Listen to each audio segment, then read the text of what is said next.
Bismillahirrahmanirrahim. Assalamualaikum warahmatullahi wabarakatuh.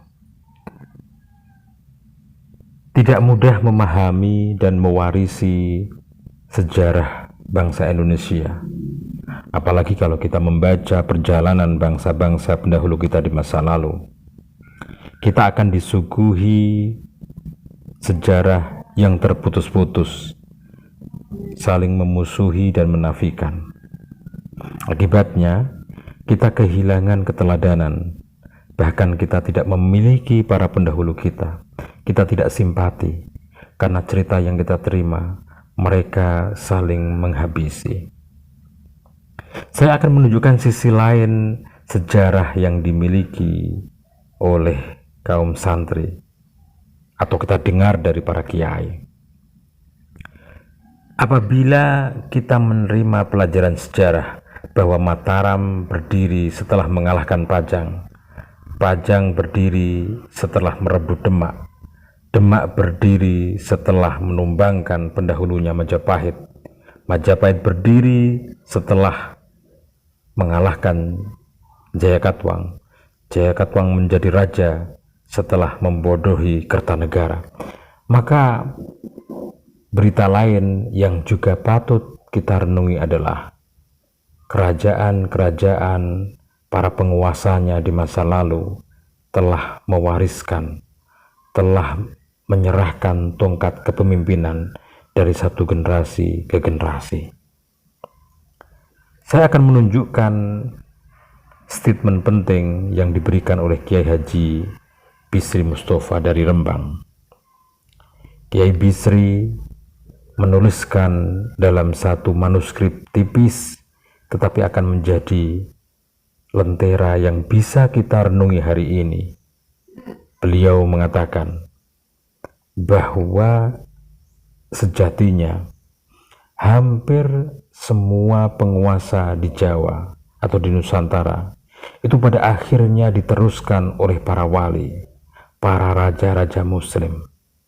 Dari kata kunci ini saja kita patut merenung bahwa sebelum masa Islam atau masa Demak, masa Wali Songo, dan sesudahnya terjadi proses penyerahan tongkat kepemimpinan di Jawa dengan islah, dengan lembah manah. Mereka mengutamakan keberlangsungan bangsa ini ketimbang berebut kekuasaan, kemewahan, tetapi berdiri di atas penderitaan rakyat.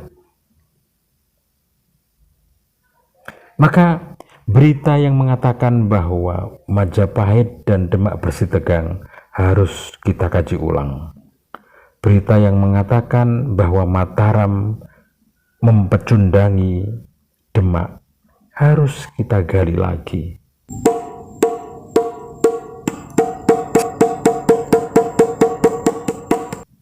Saya akan mengambil satu tokoh legendaris, yaitu Kiai Ageng Selo, yang makamnya di Grobogan, Jawa Tengah. Kiai Ageng Selo ini disebut-sebut sebagai nenek moyang kerajaan Mataram Islam. Mataram Islam sendiri masyhur dikabarkan tidak akur dengan Demak Bintoro. Ki Ageng Selo adalah sisa-sisa kekuatan Majapahit yang kemudian dikabarkan terpaksa menerima kehadiran Demak dan pada akhirnya menyiapkan kelahiran Mataram. Tetapi saya mendapatkan informasi penting bahwa Ki Ageng Selo yang dikabarkan sebagai bekas elit Majapahit yang kemudian diam-diam menanti kejatuhan Demak adalah seorang penerus ajaran para wali itu sendiri. Iya, Ki Ageng Selo adalah tokoh Nusantara, satria tanah Jawa, yang berhasil memadukan ajaran Islam syariat Kanjeng Nabi yang dibawa para wali, kemudian dipertemukan dengan nilai-nilai luhur yang dimiliki bangsa ini, bangsa Nusantara, bangsa Jawa. Apa tandanya? Menurut berita yang saya terima, berita yang bisa dipertanggungjawabkan, salah satu torekoh masyhur hari ini, sanad pemberian dari guru yang terus menyambung kepada murid sampai hari ini melewati tokoh penting bernama Ki Ageng Selo. Ini sudah cukup menjadi bukti bahwa Kiai Ageng Selo tidak lain adalah pewaris penerus ajaran Islam dari para wali. Ini juga meneguhkan bahwa Mataram tidak lain adalah kelanjutan dari Demak pada akhirnya. Atau setidaknya para tokoh ini bertemu memiliki satu visi penting, yaitu kedaulatan negeri ini.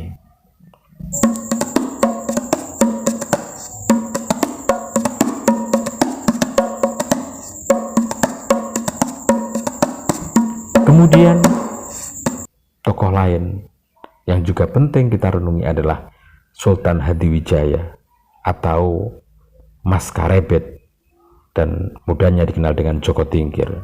Joko Tingkir tidak beda jauh profilnya dengan Ki Ageng Selo. Joko Tingkir dikabarkan sebagai anak dari Kebo Kenongo atau Ki Ageng Pengging Anom.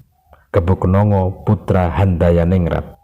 Handayaningrat adalah bangsawan penting pada masa Majapahit.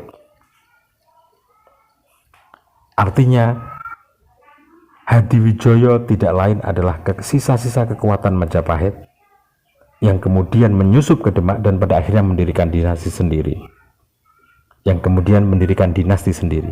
Tetapi silsilah yang saya temukan, Sultan Hadiwijaya lagi-lagi bagian dari rentetan mursyid atau guru dalam ilmu spiritual atau tarekat yang masyhur di Jawa. Ini artinya Joko Tingkir, ketokohannya sebagai pewaris ajaran Islam dari para wali, tidak perlu diragukan, bersambung, sehingga Joko Tingkir adalah penerus Demak, penerus ajaran dari para wali. Tapi hari ini tokoh-tokoh ini berusaha dicerai berikan, dikabarkan saling berpisah berbeda antara satu dengan yang lain, saling bermusuhan, bahkan menginginkan kejatuhan dari para wali. Kita perlu mengumpulkan data dan berhati-hati dengan jeli dan teliti mengkaji fakta-fakta yang tersisa dan masih mungkin kita dapati. Kita tidak perlu curiga kepada siapapun, tetapi mengutamakan ketangguhan kita dalam melacaknya, kejelian kita dalam menganalisisnya. Apa yang ingin kita dapat? Kita ingin mendapatkan kejernihan sejarah sebagai modal untuk membangun masa depan bangsa ini yang cerah. Bagaimana mungkin generasi kita bisa mencintai negeri ini, bangga dengan leluhurnya, kemudian pelan-pelan menjadi pribadi yang punya integritas, punya rasa percaya diri, kalau cerita yang dia miliki karut-marut, suram, bahkan saling menafikan? Ini tidak mungkin. Maka generasi ini tertantang untuk menjernihkan sejarahnya sendiri, untuk kemudian menjadi modal membangun masa depan. Semoga bermanfaat. Wassalamualaikum warahmatullahi wabarakatuh.